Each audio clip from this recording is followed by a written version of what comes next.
Okay, guys, so this is about as far as I got it, far as, the painting that I did. I made a lot of mistakes because, like I said, I'm still learning. So I'm washing off the setting powder and looking at so far the results. I'm kind of nervous with my phone over this water, so I'm trying to be, so I will try it again with the boy. This is a girl, and I would do a lot of things differently.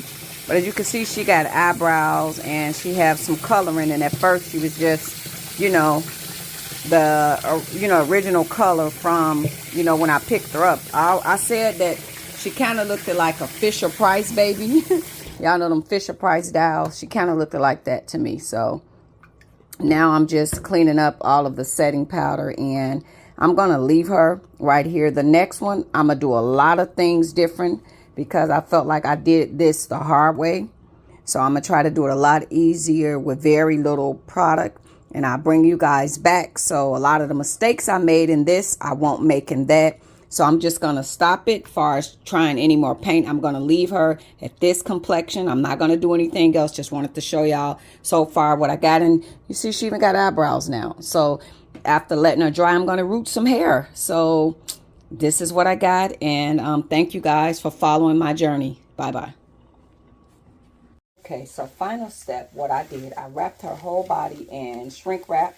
And I only left her head exposed. So I'm going to root hair onto her head. I got to draw out the map that I want to do. I use the setting powder like they suggest. And then I put the shrink wrap on here to protect any residue and different things like that from, from getting on her. So I'm going to draw out a map of how I want her hair to be. And like I said, I covered up as much as her skin as possible. And guys, she is a heavy baby. She's a nice heavy baby. So I'm going to root the hair. So did I make a lot of mistakes? Yes, I made a lot of mistakes. So the next time I do this process, I'm going to do the process a lot easier. Will I incorporate these and trying to make them for people? No.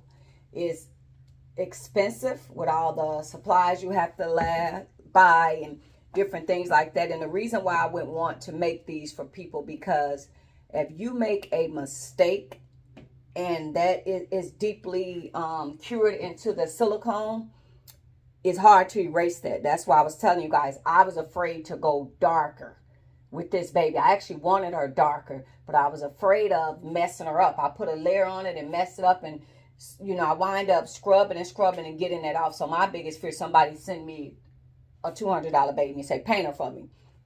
And if I mess it up, they're going to be upset naturally. Hey, my baby is messed up, da-da-da-da-da. So it wouldn't be a risk that I would want to take to try to paint it. So with the vinyl, if I do a vinyl and if I wind up messing up and can't get the paint off or whatever, the vinyl kit's what, 30, 40, 50, 60, 70, highest probably I paid for a kit was probably like 70 something dollars. So, these are more expensive, and then the silicone and different stuff like that you got to purchase. So this was extremely challenging with the flipping over and flipping over. So I'm watching different people channels and I'm learning different things. And number one, a lot of them that's on YouTube painting their babies, a lot of those people sculpted their baby, meaning they made her or him from scratch. They, from the eyes to the ears, they molded that baby. And a lot of them don't start off with this particular color. So my color, if y'all look at the original video, she was a peachy type color. So, that's the base that I was starting from. So, learning the color wheel. I'm still learning the color wheels, the opposites, and, the opposite of the pink, what color you do, the yellow, you wash with the green, you wash.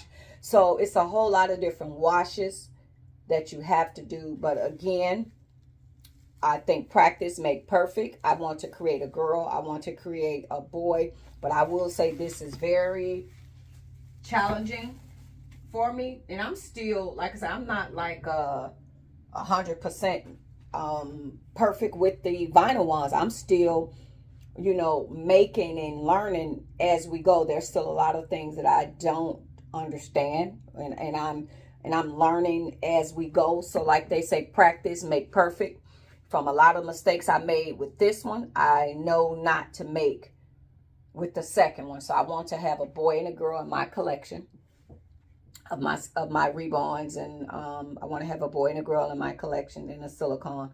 So just wanted to tell you guys, and that was my whole journey of what I did. The next time y'all see her, she's going to have hair and clothes on, and I present her back to you guys once that is completed. So I want to tell you guys, thank you guys for watching my channel, and you know, the steps that I took, the do's and don'ts. So I would say, if you're gonna take this challenge on, watch a lot of videos, get comfortable, and don't make your paint really runny or really thick where it's not durable, because the problem that I was having is once I lay this baby down this way, the paint was running down her sides, down the back, and then once that cue will flip her over, the paint is running this way. So I was up all morning trying to use the sandpaper to get the, you know, the sealer head went like this. So I think my consistency was too soupy, where it was seeping down, so it kind of looked like raindrops or whatever going down her body. So that was challenging. And then just mixing the paints to get the color you want, that was challenging. So that's what this come in handy, this heat gun. So when you're doing those layers, definitely heat up those sides. And then remember when I thought to prop her up on a bowl, that would even be better, because that'll stop it from running all the way to drip down to the paper, not necessarily curving around. So but just don't make that paint so thick, so runny. Make it a nice consistency where it'll, wherever you put it, it'll pretty much stay. So if that makes sense to anybody. Thank you guys for watching, and I'll bring you guys back when she gets some hair and some clothes. Thanks for watching.